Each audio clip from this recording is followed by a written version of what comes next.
work. However, there are a group of people which the government's own assessments show that they are the most severely disabled group. These are people with limited capability for work-related activity. And for the future ones of those, they will be £3,000 worse off. This isn't a small group of people. This is potentially 730,000 people. So I want to ask you right now about how people are feeling about this. It's not often something we talk about in politics, but I think... Make no mistake, this was a Labour MP getting under Keir Starmer's skin, grilling him like never before. Something happened in this debate that Starmer never saw coming. He walked in confident, polished, and fully rehearsed, until a single question flipped the entire room. No spin and no prepared script could save him. The panic was written all over his face. So how was Starmer grilled, exposed, and completely cornered? In this video, let's break down exactly what happened and how it all unfolded. Minister, I noted in your response to Ms Abrahams earlier the first question around wanting more disabled people to be able to work, and I think that's something that we all would like to see, that employers actually make the reasonable adjustments for people to access work. Let's stop right here. This was the opening lie that a senior Labour MP stripped bare, tearing the sugar coating off a poison pill. Starmer says we all want this, pretending he's offering opportunity, but he isn't. He's cutting benefits for people too disabled to work, then hiding that cruelty behind warm words of inclusion. It's like shoving someone out of a wheelchair and calling it help. And on this issue, Starmer was even grilled by Diane Abbott. Most members of this House will be aware that the welfare system can be a nightmare to navigate and does indeed need reform. But could we have less of this rhetoric about his £5 billion package of disability benefit so-called reform being moral? There is nothing moral about cutting benefits for what may be up to 1 million people. This is not about morality. This is about the Treasury's wish to balance the country's books on the back of the most vulnerable and poor people in this society. Mr. Speaker, she's a passionate advocate and has been for a long time on this issue, and I pay tribute to that. But as she rightly acknowledges, the current system is broken. And this is where I disagree with her. I think 1 in 8 young people not in employment, training or education, that's 1 million young people.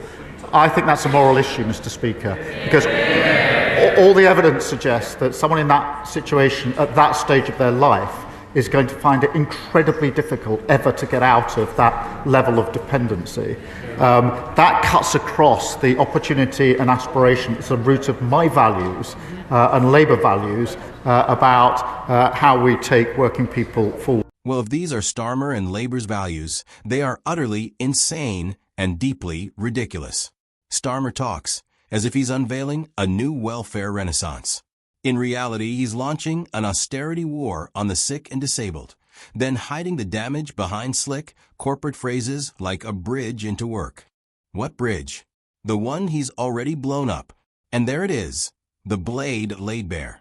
But there are a group of people which the government's own assessments show that they are the most severely disabled group. These are people with limited capability for work-related activity. And for the future ones of those, there will be £3,000 worse off. This isn't a small group of people. This is potentially 730,000. This isn't a pilot scheme.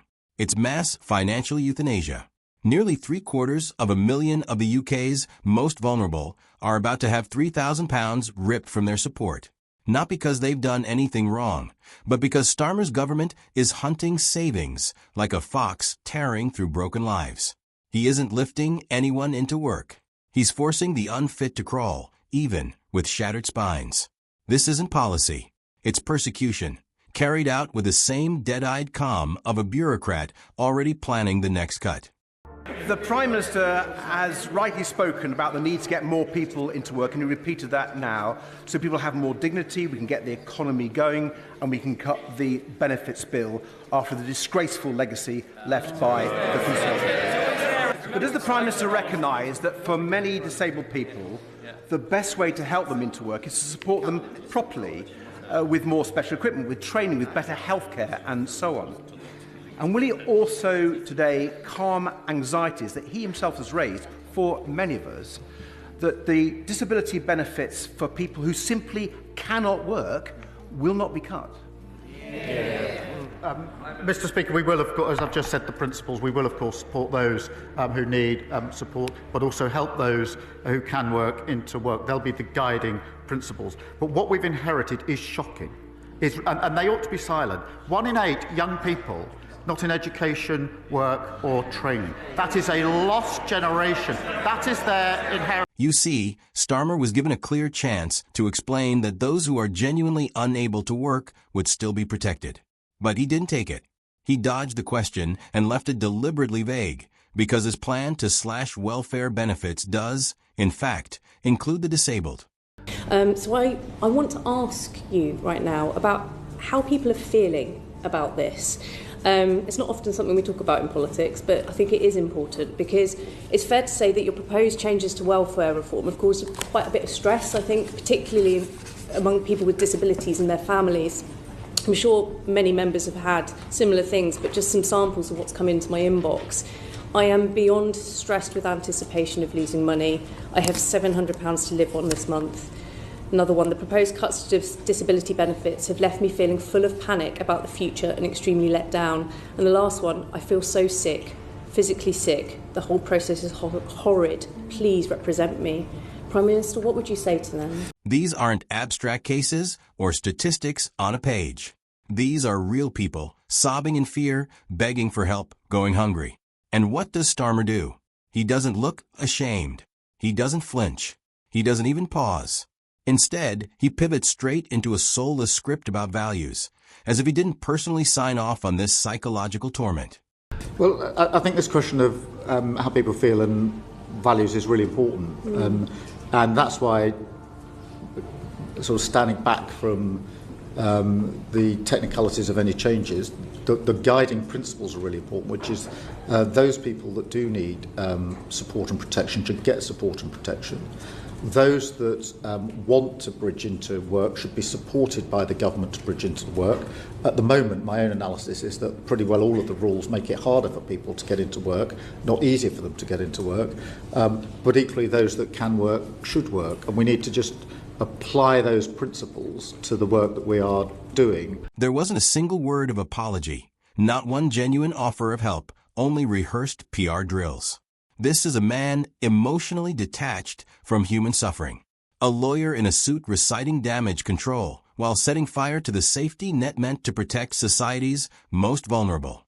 You can almost hear the civil service ghostwriting echoing through his words. And what are these so-called principles? Empty vessels designed to distract us from the reality that he is actively stripping support from the disabled under the banner of compassion. He says those who can work should work. Really? Then why are benefits being cut for people who never can? You're not just kicking them while they're down. You're branding it as a step up. Before we go any further, are you enjoying the video? If yes, please like and share it. And subscribe for more exclusive content on the major changes unfolding on Offscript.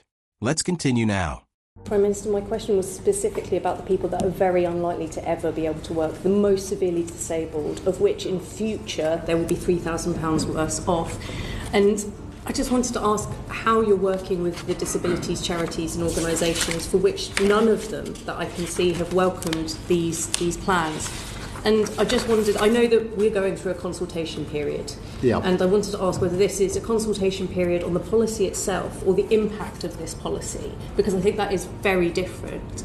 Will this consultation period actually alter or be able to change or perhaps bring people together on this in a way that we haven't been so far? Sarah Owen immediately clocked what Keir Starmer was trying to do, dodge the question, and she called it out on the spot. She openly said the entire consultation was a sham, Nothing more than an elaborate performance of listening, while the real decision had already been made behind closed doors. She laid it bare. Charities oppose it. Disabled groups were never properly consulted. Yet Starmer sat there like a deer in headlights, fumbling through vague lines about taking views into account.